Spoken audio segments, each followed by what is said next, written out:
Halo sahabat pendidikan, kembali lagi di podcast kita, Pahlawan di Sekitar Kita. Bersama saya, Desta, dan narasumber kita, Zian. Halo Desta dan halo juga semuanya. Senang bisa ikut ngobrol tentang pahlawan dan tokoh hebat bangsa kita. Zian, menurutmu pahlawan itu seperti apa sih? Menurutku, pahlawan itu adalah orang yang berjuang untuk kebaikan orang banyak. Di zaman penjajahan, banyak pahlawan yang berjuang di medan pertempuran. Mereka adalah pahlawan yang gugur di medan perang demi kemerdekaan bangsa. Contohnya adalah Pangeran Diponegoro yang berjuang di Jawa. Beliau memimpin perang Jawa selama 5 tahun dan berhasil membuat Belanda kewalahan.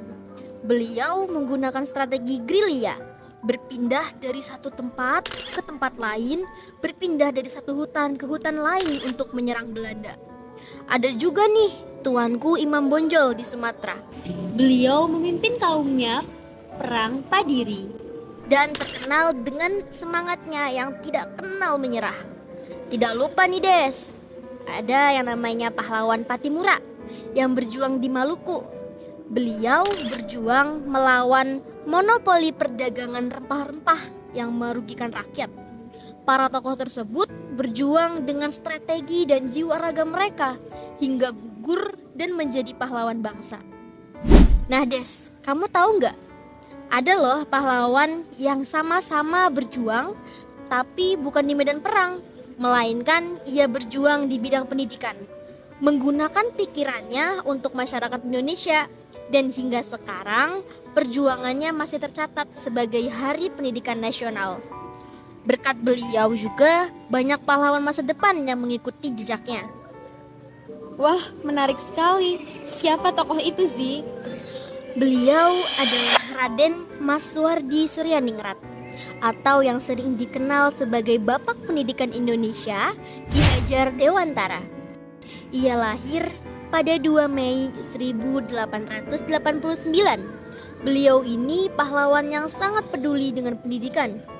Meskipun berasal dari bangsawan, beliau memilih untuk melepas gelar kebangsawanannya agar bisa berjuang lebih dekat dengan rakyat biasa.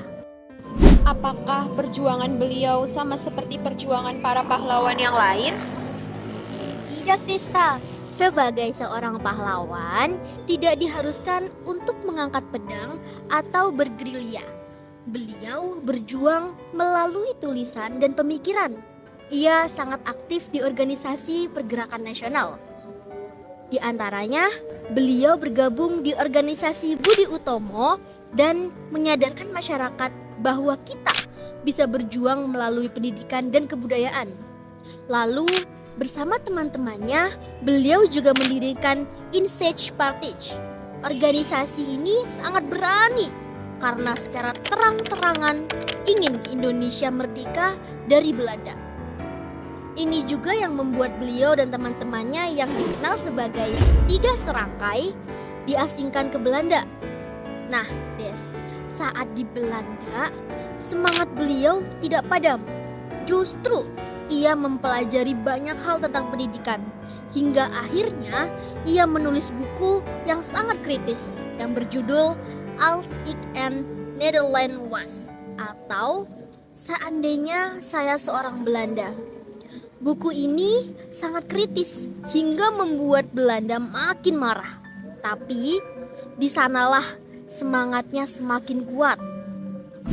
Setelah kembali ke Indonesia, beliau mendirikan sekolah yang sangat bersejarah, namanya Taman Siswa. Tujuannya agar semua anak, kaya atau miskin, bisa mendapatkan pendidikan yang sama. Perjuangannya inilah yang menjadi inspirasi bagi banyak orang, termaksud dalam Sumpah Pemuda. Para pemuda Indonesia berjanji untuk bersatu dan bersemangat.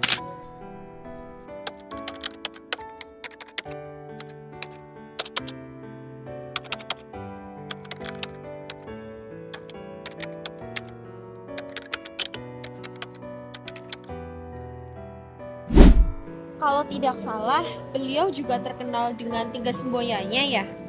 Tepat sekali, hingga saat ini tiga semboyannya jadi pedoman penting bagi semua guru.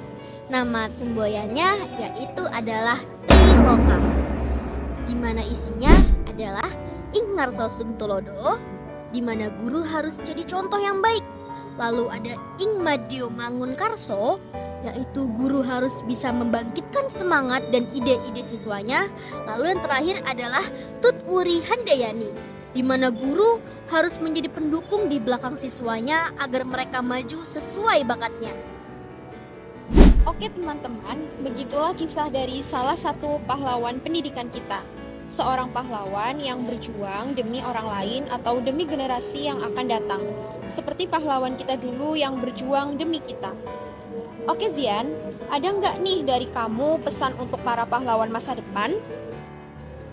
Tentu, pesan ini bukan hanya sebatas kata, tapi ini adalah lagu yang juga dapat menjadi pesan bagi para calon guru, calon pahlawan masa depan yang sudah saya adaptasikan dengan 3 semboyan Ki Hajar Dewantara yang sudah kita bahas tadi. Baik teman-teman, ayo kita dengarkan dan ambil maknanya. Selamat mendengarkan.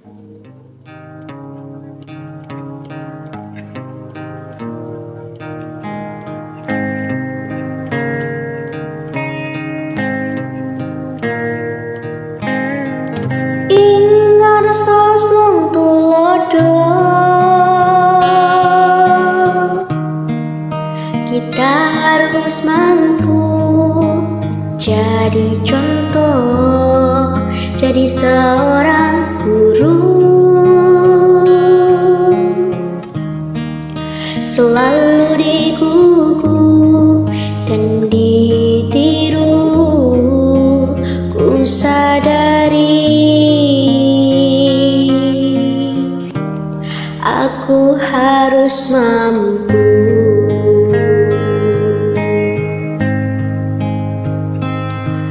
Meski ku bukan yang terhebat, ku kan berusaha jadi yang terbaik untukmu, mendidik dengan hati yang gembira, menanamkan karakter bangsa.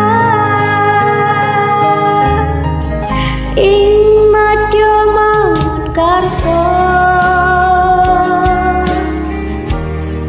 berani memulai, memotivasi. Tut Wuri Handayani,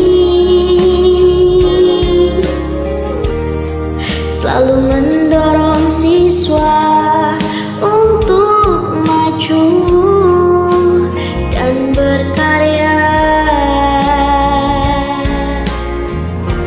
sesuai dengan bakatnya.